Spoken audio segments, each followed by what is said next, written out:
Drafting Archetypes is brought to you by Grey Viking Games. Check them out with our affiliate code link in the description.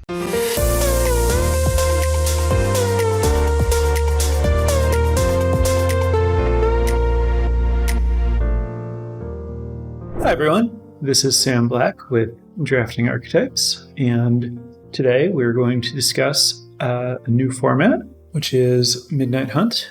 And because it's a new format, I thought I would start with just kind of an overview rather than focusing on any particular archetype. I have played the format, not a large amount, but I'm several drafts in, and we also have some data from 17 lands that I've taken a cursory look at for me, I would say. This is a somewhat informed overview of the format as a whole.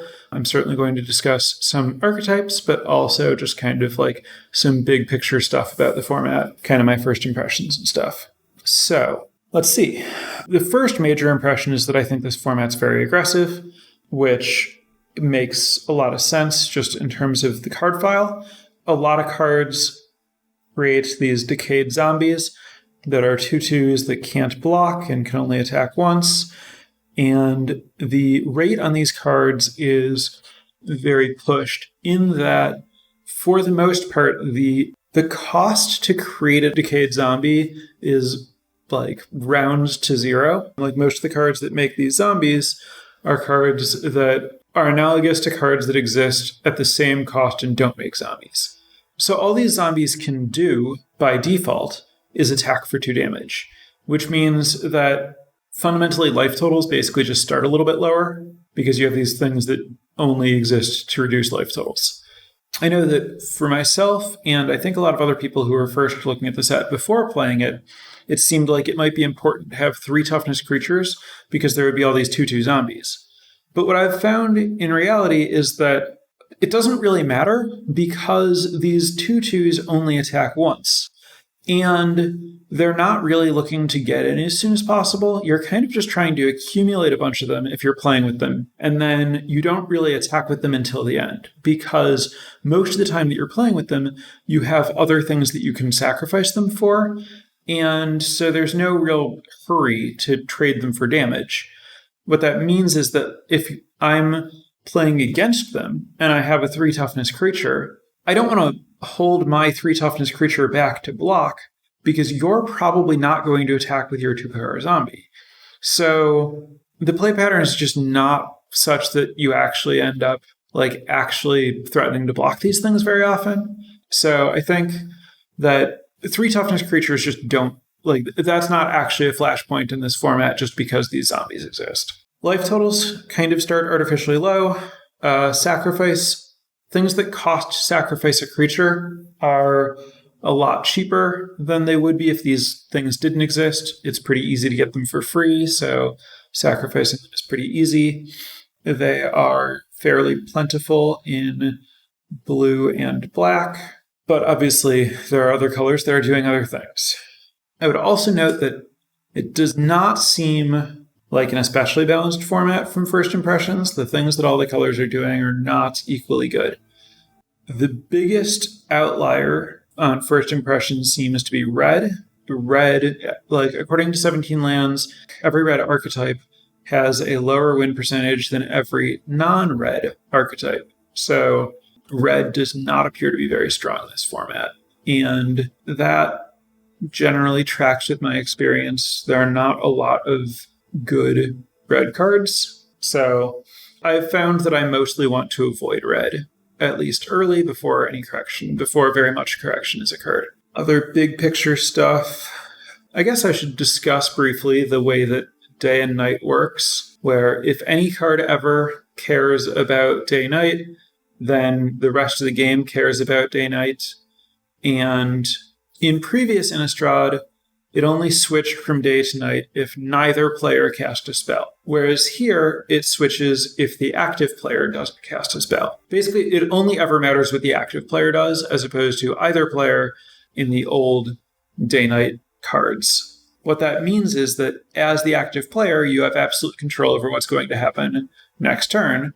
But then when you pass to them, they have absolute control over what's going to happen on your turn. This means that it used to be that if you were playing against werewolves, it would be nice to have some kind of cheap instant so that if your opponent didn't do anything, you could stop them from making it night by playing a cheap instant. But now if like a person with werewolves wants it to be night and doesn't do anything, you can't stop that. So there's no reason to hold up mana to try to stop it, but you can flip it back on your turn, and they can't you could never stop someone from flipping it from night into day. So if they pass to make it night, you have to be able to play 2 spells on your turn to make it day, which means that theoretically there's a small amount of value to having like cheap cantrips if you are playing against werewolves, and you want to minimize the amount of that stuff you have if you are playing with werewolves or with things that want it to be night. This isn't really that important because the werewolves aren't very good, and so you're very rarely playing against a werewolf deck. So, like, you generally don't need to think a lot about, like, oh no, how will I make it day again if my opponent makes it night? I think generally you'll just kill or block their werewolves, and you won't really worry about it. Speaking of killing their werewolves, I think one of the more kind of defining traits of this format is that the removal is very strong. Specifically, the fact that black has 3 different common removal spells that are all like fairly premium, especially against large creatures and specifically against werewolves. It has a substantial impact on the format. So black has Eaten Alive, which is 1 mana, sack a creature, or pay 4 extra mana to exile a creature. Sacking a creature is very easy because you're playing black, so you are very likely to have these zombies that can kill any creature no matter how big it is. So you don't want to invest a bunch of mana in a werewolf and then skip a turn to flip it, and then you have your opponent kill it with a 1 mana spell. They have Olivia's Midnight Hunt, which is 1 in a black instant. Target creature gets -2/-2. If it's night, it gets -13/-13. Again, if you play a big werewolf, you flip into night, they kill it for 2 mana, you're in horrible shape. And then they have Defenestrate, 3 mana instant, kill a non-flyer. Again, that will kill any werewolf. So the werewolves are really set up to fail against these 3 different, very efficient, very good black common removal spells. So black decks are really just, smashing like red-green decks because black has this outstanding removal, and red's common removal, the Moonrager's Slash, is very good, but it's roughly red's only notably good common. And then it has the Neonate's whatever, deal 1 to a creature, 1 to a player, draw a card, that is not very impressive. Then it has the 5 mana, deal 5 to a creature, deal 2 to its controller. But 5 is just so much more mana than the black removal costs. The red removal is just a lot worse. And so black being in this spot where it has better removal, and then it also has some sacrifice value and decayed stuff. The rest of what black is doing is just also a lot better than the rest of what red's doing. That's why we see black succeeding a lot more than red is. So because black is so much more played because it's so much better than red, what black is doing ends up kind of defining the format a lot. So because there's all this really strong card removal, the things that are best are the things that are best against removal. So absent any context about what the format looks like, it might be difficult to evaluate whether 5 mana for a 3/4 that makes 2 decayed zombies is better or worse than 5 mana sacrifice a creature or pay 2 mana to make a 7/6 menace.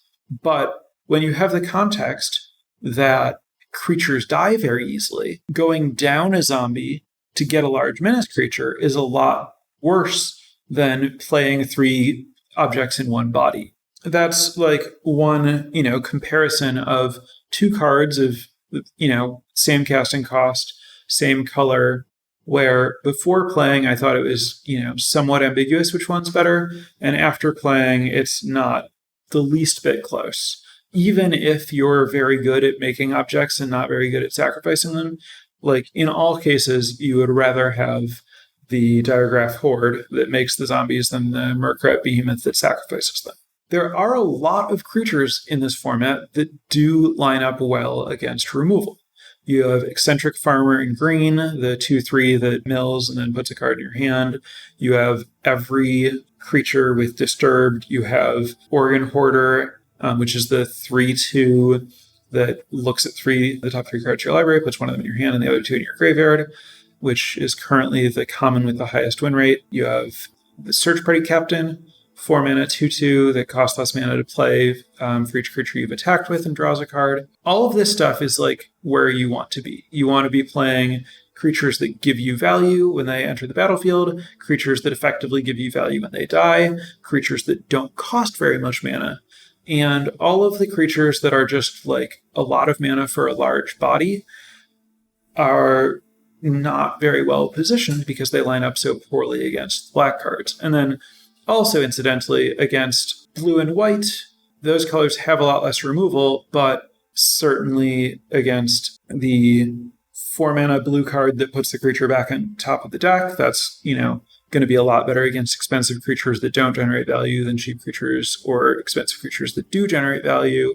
Similarly, Geistwave is a totally reasonable card that, again, is much better against expensive stuff. And white's removal isn't great. I don't think that removal is like the primary thing that it's about, but its removal also isn't size-based except when it is, and then it kills big things, not small things. So the format's really, really hard on spending a lot of mana for a large creature. So it ends up being all about cheap stuff and value stuff and kind of edging your opponent out for value in one way or another. One result of this is that Ecstatic Awakener, the 1/1 black creature that you can spend black 2 and sacrifice something to turn it into a 4/4 and draw a card, has been super impressive. Really, really, really good. And it wouldn't surprise me if that card is better than all the black removal, which also this is something that's just like really weird that's going on with black is like I mentioned that black's removal is better than red's removal. And then I'm like, and the other stuff black has going on is also good. But like black has 3 premium removal spells that are like difficult to compare to each other and all kind of like close to as good.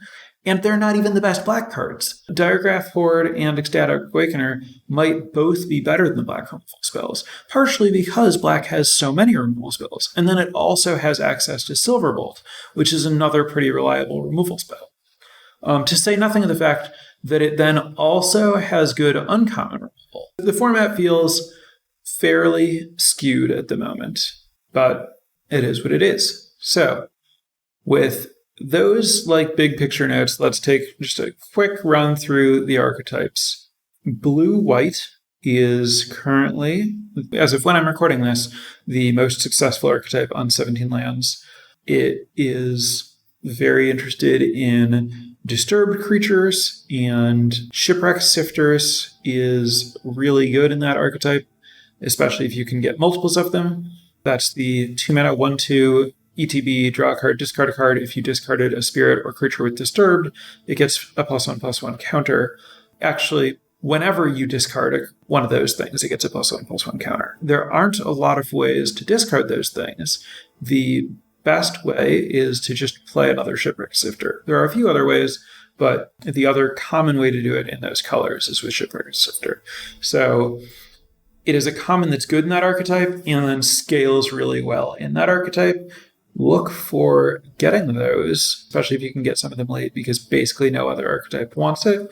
That would tell you that blue-white's open and also give you a really good deck. You can get some of those early, get your free value, get large bodies, and then those things put disturbed stuff in the graveyard so you can like get value out of that. I guess, the other thing that I would note, as always with blue-white, is don't fall into the trap of playing the enchantments that try to answer creatures, the candle, whatever, and the curse of whatever the curse is, locked in the cemetery or something. Those cards, it shouldn't be a surprise that those cards are bad in a format where sacrificing creatures is a big part of what's happening. I suppose you might think that they would be good against opposing disturbed creatures, but I would instead just not put them in your deck and try to rely on just like going wide around your opponent or going high over your opponent. Have flyers where a lot of your opponents won't, and just kind of outvalue them. And then if you do want removal, Silverbolt is the better way to kill creatures rather than playing the white and blue auras. White-black, third most successful archetype, the least successful of the Esper pairs, but still very, very good.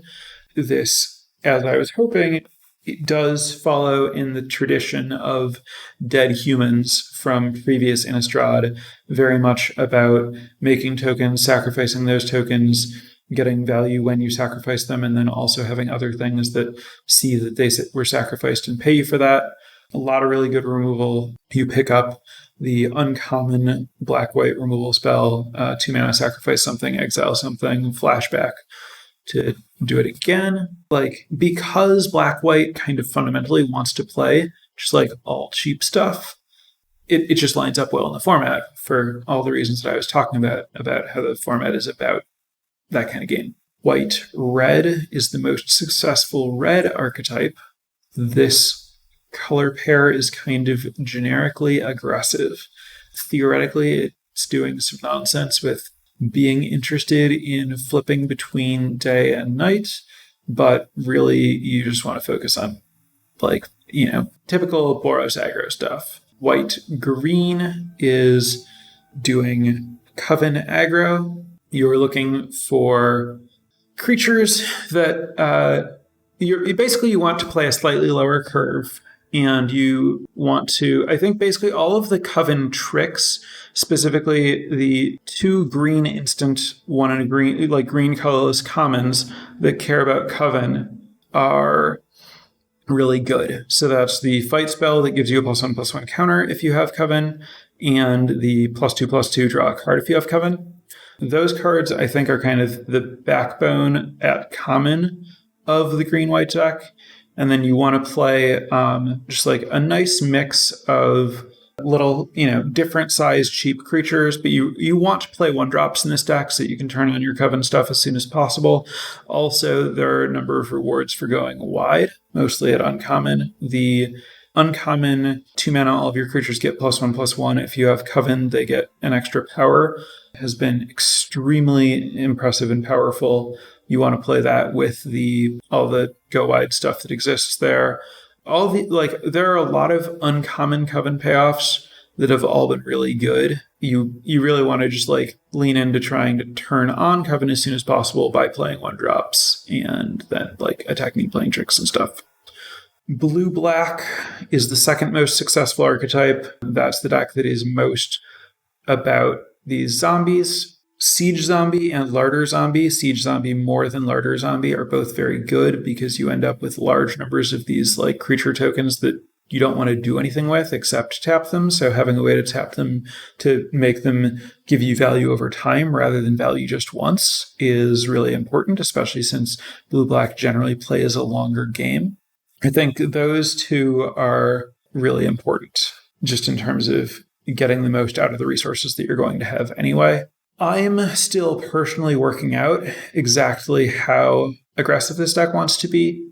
There are a lot of spells that play well in the archetype, so you can end up leaning into a more reactive space where you play more of the black removal plus the blue instants that make zombies while getting you some kind of value, which there's Startled, I think it's called, the 2 mana instant that gives a creature -2/-0, makes a zombie and draws a card, and then there's Flip the Switch, which counters a spell unless your opponent plays 4 and makes a zombie, and then Revenge of the Drowned, I think it's called, the 4 mana instant that puts a creature on top or bottom of its owner's library and makes a zombie. So blue has this 2, 3, 4 instant curve of do something that's roughly worth that amount of mana and make a zombie, and so that's how you're accumulating zombies for all this stuff. But I don't really know how much of that you want to play versus just playing creatures and stuff. I'm still working it out.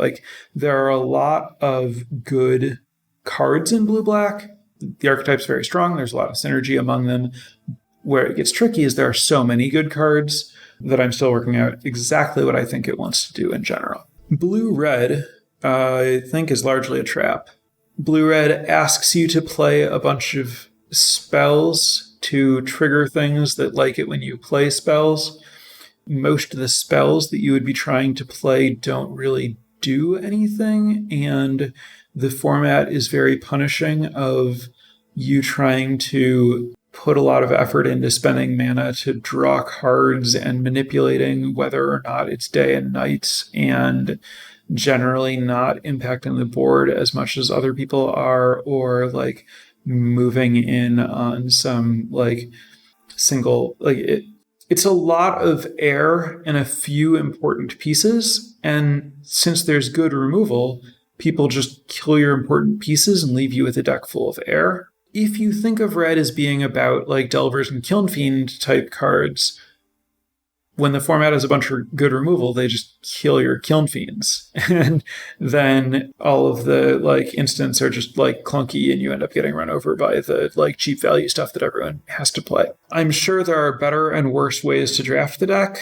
but I don't really think that under normal circumstances, like, you know, a 90th percentile blue-red deck is going to be like nowhere near as good as a 90th percentile like not red deck. It'll still maybe be better than a 50th percentile deck in another archetype, but I don't know. It would take a lot to get me into blue-red at this point. Blue-green has been reasonable. Like blue-green is respectable. It's very, very, very good at making value. There are not a lot of different 2-drops that are naturally appealing fits for blue-green.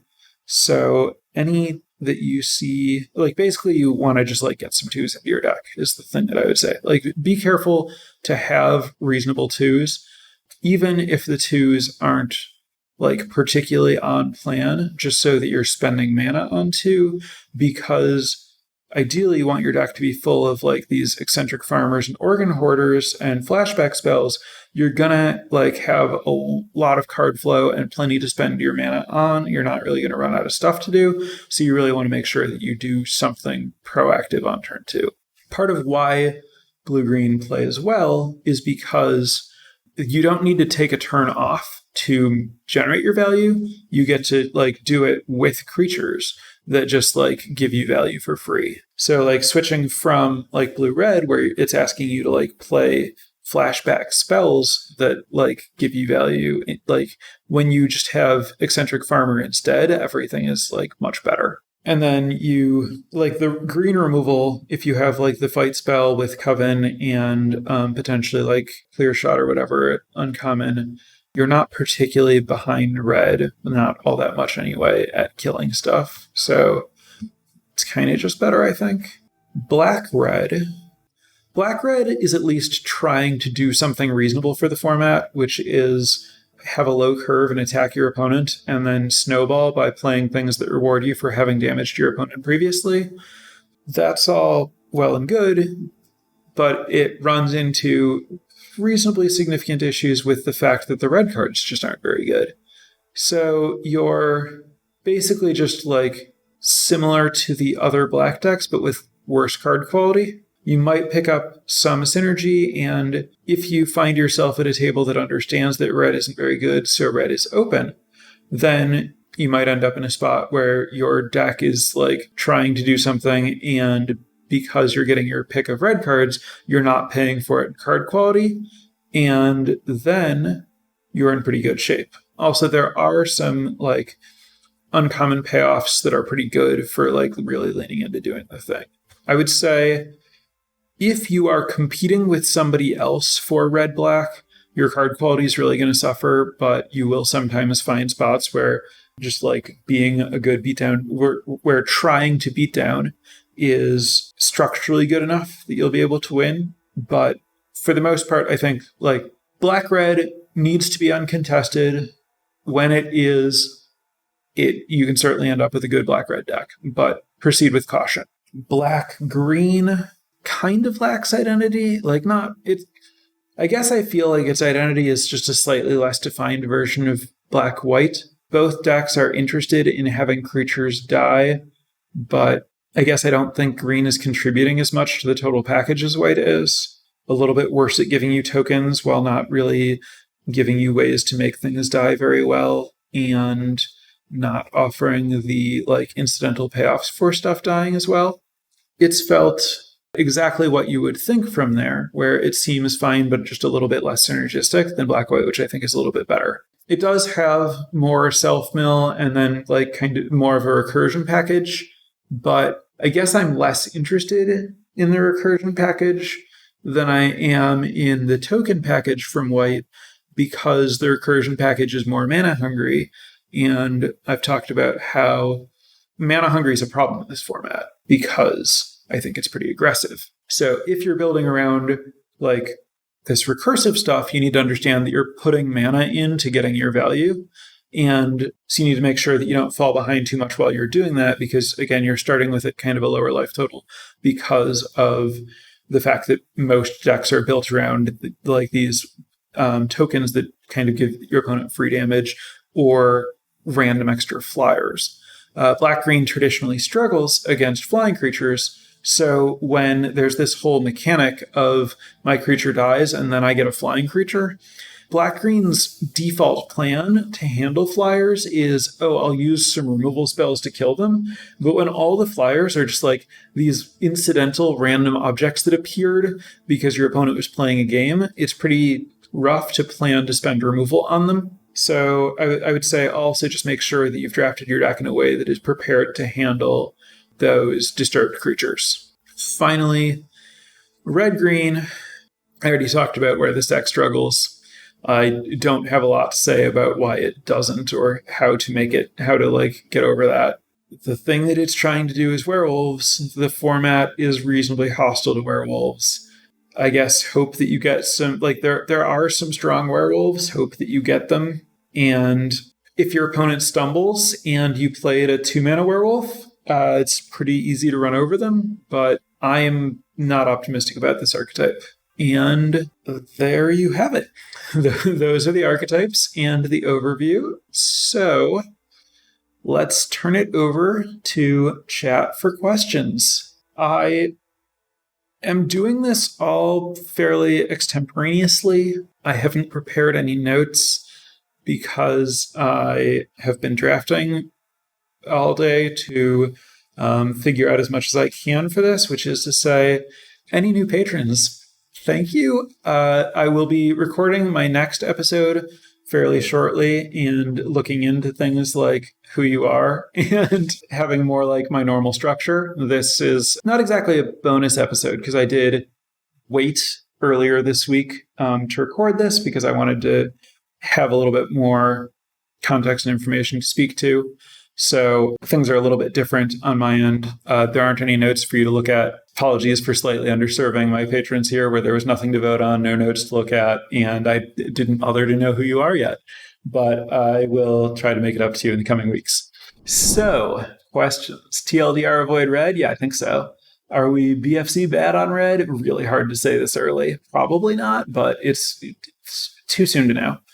Interested in green-white's potential the most? Me too. I think green-white seems sweet. Do you think the other colors besides red are balanced against each other? I don't know yet. I do think that like the colors that aren't red are offering something appealing. I think that green is likely behind Esper, and I think that black might be ahead of blue and white, or at least white might be behind blue and black.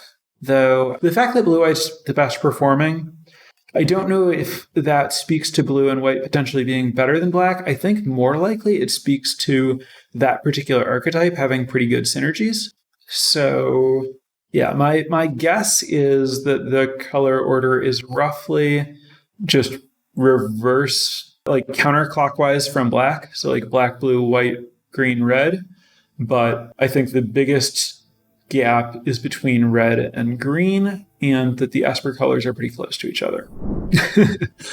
This isn't really a question, but a comment that the format is both aggressive, but also Mole Drifters are better than Baneslayers. That's kind of a classic way to characterize creatures based on like our value creatures or kind of like creatures that are dominant if they stay and play better. And I do think that that's a really interesting note, that the format is aggressive but value centric. So the format's very like attrition-y, value based more than it's unusual.